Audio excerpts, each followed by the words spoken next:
السلام علیکم ناظرین، میں ہوں بلال احمد اور آپ دیکھ رہے ہیں بلال وائس چینل۔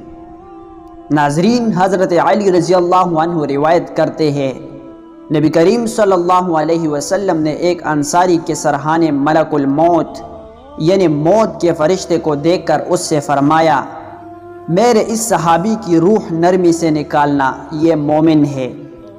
ملک الموت نے عرض کیا، اے محمد، آپ مطمئن رہے، آپ کے ہر امتی مومن کی روح نرمی سے نکالتا ہوں۔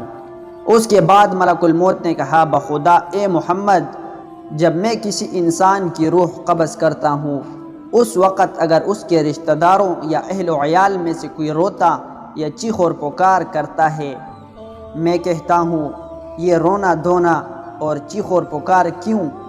ہم نے کوئی ظلم تو نہیں کیا، نہ ہم نے اس کی موت کے مقررہ وقت سے پہلے اس کی روح قبض کی ہے، نہ ہم نے اس کی تقدیر میں کوئی دخل اندازی کی ہے کہ جتنی زندگی اس کی تقدیر میں لکھی تھی اس کے پورا ہونے سے پہلے اس کی روح قبض کی ہو۔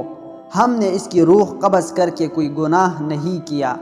اگر یہ لوگ اللہ کے فیصلے کو ہنسی خوشی قبول کر لے تو ان کے حق میں بہتر ہے، اور آخرت میں انہیں اس کا اجر اور ثواب ملے گا، اور اگر اللہ کے اس فیصلے پر ناراضگی کا اظہار کرتے ہیں، روتے اور چیختے چلاتے ہیں تو گناہگار ہوں گے اور آخرت میں اس گناہ کی سزا بھگتیں گے۔ تمہیں ہم پر ناراض یا غصے ہونے کا کوئی حق نہیں۔ ہم تمہیں نصیحت کرتے ہیں کہ ایسی حرکتوں، رونے دھونے، چیخ اور پکار کرنے سے باز رہو اور پرہیز کرو۔ ہماری تم سے آئندہ بھی ملاقات ہوگی، لہٰذا محتاط اور ہوشیار رہو۔ روئے زمین پر خشکی اور تری یعنی سمندر میں کوئی گھر یا کوئی جگہ ایسی نہیں جہاں کوئی جاندار رہتا ہو اور میں اسے نہ پہچانتا ہوں۔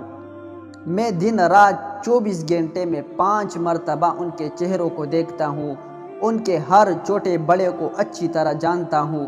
یہ اپنے آپ کو اتنا نہیں جانتے جتنا میں انہیں جانتا اور پہچانتا ہوں۔ اس کے باوجود اے محمد، مجھے اللہ کے حکم کے بغیر ایک مچھر تک کی روح قبض کرنے کی قدرت اور اختیار نہیں۔ جو کچھ بھی کرتا ہوں اللہ کے حکم سے کرتا ہوں۔ اللہ سب مسلمانوں کو موت کی سختی سے بچائے اور ہمارا خاتمہ بالایمان فرما۔